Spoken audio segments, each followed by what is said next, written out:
Hi, this is Anna Crowe with the Get Real podcast, where CEOs, CMOs, and communications experts and leaders share their real advice. It's 6 questions under 9 minutes because we get to it real fast. So let's get to it. I'm excited to have today's guest on. In a few sentences, could you please tell us who you are and what you do? So my name is Sheldon Romer, and for the past 18 years, I've been a leadership coach, consultant, and trusted advisor. Prior to that, I was the co-founder and CEO of Rudy's Organic Bakery, and I love what I do. I convene conversations that matter. I work on culture and building trust and making sure that culture doesn't eat the strategy for lunch. So yeah, that's what I'm doing. Fantastic. And I love what you do too, which is one of the reasons I'm so excited to talk with you today. You know, I had some previous conversations about it, so I'm thrilled to be able to share that with our greater community. Sheldon, what Great. would you say is the best thing about being a leader in your industry? Making an impact. I love helping, serving, and being part of transforming, people's lives and organizations' lives so that they, get what they need and want and have a good time doing it, because it's possible to do work and have a good time, at it and really love what you do. So I really enjoy being part of transforming a situation that's got challenges. Absolutely. And it's so cool you do that because in my experience, there are millions of people out there who do not enjoy what they do and they do it for the wrong reasons. So Absolutely. having those tools and tactics and the coaching that you do is just so powerful and empowering. I hear, Sheldon, from other leaders that creating authentic connections can be challenging when there's a lot of noise on that, noise out there. What's your take on that? Well, I wanted to probably take a little bit of a different view on this. We are living at a time of unprecedented uncertainty. And in talking with folks over the last 6-7 months, a couple of things have become really, really clear in terms of being a leader at this time. One of them is self-care. Almost right at the top. It's really important that you take care of yourself so that you can show up as best as you possibly can and be of service to others. The other piece is connecting. It's really important to connect in a deep way, a deep check-in, with your team. And where you're asking not just about, well, how are you doing, but how are you and yours doing? Everybody here is going through stuff. There's a lot of anxiety and fear in the atmosphere. It's real. The next piece is listening deeply to your teammates and seeking support. People working at home, it is really hard to generate energy all day. And so if you've got issues, something's up for you, pick up the phone and get some support. And the other two pieces are, being open, being vulnerable, being transparent with folks. We're human and we're going through a tough time. There's a lot of opportunity, but we're going through a tough time. And then the last piece is inform. Information quells anxiety. And in my experience, when people don't have information, we typically make up all kinds of stuff and it's usually bad. So even if the information is, hey, I'll get back to you in a couple of days about this, it's better than not informing. So as a leader, really give your folks as much information as you have available. Absolutely. So yeah. No, I love your take on that. It definitely hits home on the challenging year that everyone's had, I'm sure. And you're right, it's a very different world, and we're all human, and we're dealing and going through this in a very different way. And so what worked last year or even in February is likely not going to work come October. And there's no playbook for this. Yep, absolutely. And it's going to go on for a bit. Yeah. Do you have any other real advice for other leaders? Is there anything else that you think is really important? Yeah. I think first and foremost, it's important for leaders to have the courage to take a look at themselves in the mirror and to work on themselves. It sounds easy. It is absolutely not.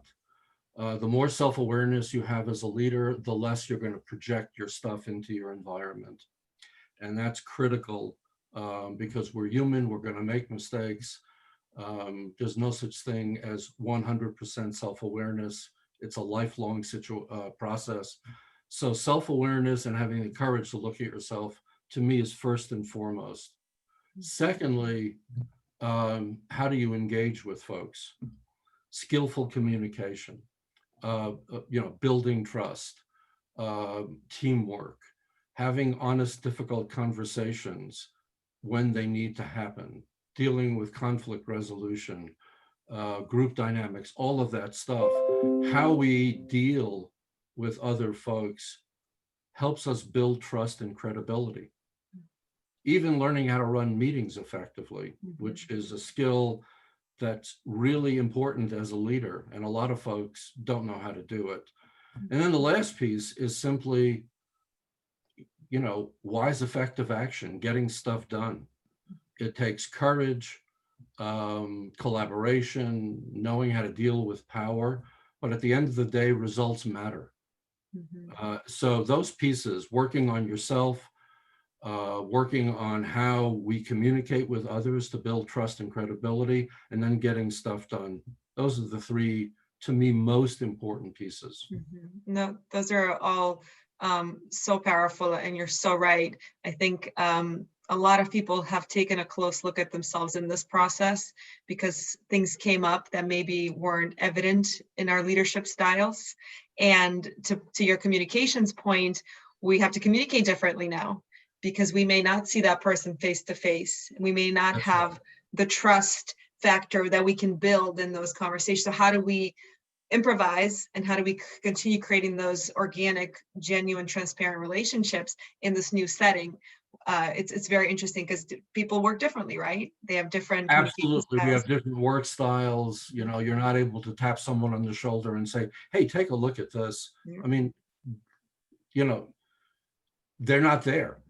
And so one of the things I found is that almost every leader I've talked with over the past 6-7 months is working longer and harder now, working from home, than they did when they were in the office.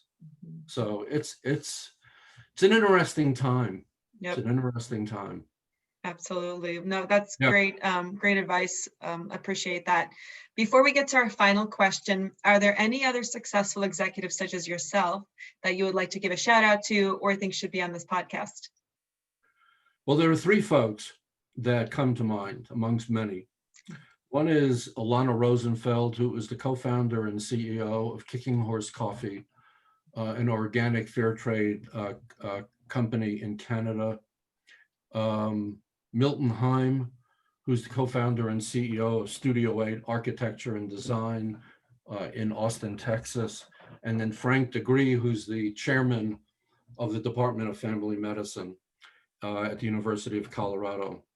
And all 3 of them, very different people from very, very different backgrounds, have common traits. And that is, be a learner. They're constantly learning. Secondly, they have the courage to look at themselves. They have a high degree of emotional intelligence, and they engage with folks. They roll up their sleeves and they dig in, and they are all about leadership and culture. And they're incredibly successful leaders. I mean, I love these folks, basically. They're fantastic people. So, and I've worked with them, anywhere from literally 5 to 9 years, as clients, and just, they're not clients, they're just close folks that I just love being a trusted advisor to. So nice. Those 3 come to mind. Yeah, they sound fantastic. So thank you for sharing them. They do. Yeah. Cool. Well, our last question is a bit of a fun one. You've had a pretty remarkable career and journey, but can you tell us about your first job? First job, 14 years old, stock boy in the supermarket. I was 14 and pretending to be 16 because I was breaking the law, frankly, to be working at 14 in a supermarket. So I had to stay undercover for a while, but I loved the job. I would just be putting up all the cans and, on stuff, and be receiving stuff in the basement as it rolled down the conveyor belt. It was a lot of fun, but yeah, being 14, pretending to be 16, there was some really funny moments. I bet. I bet. Very cool. Well, how can people get a hold of you or learn more about what you're doing? Yeah, Sheldon Romer at Comcast.net is the best way. Can I give my phone number? We'll tag your LinkedIn profile, Oh, so we can also post there. yeah, I'm updating that. I have an updated bio that I have to put on. So yeah. Sounds good. Well, Yeah. really appreciate you sharing your words of wisdom with us. And thanks everyone for tuning in. This is Anna Crowe. For more insights, visit us at crowepr.com. Thanks so much. Make it a great day. Thank you very much.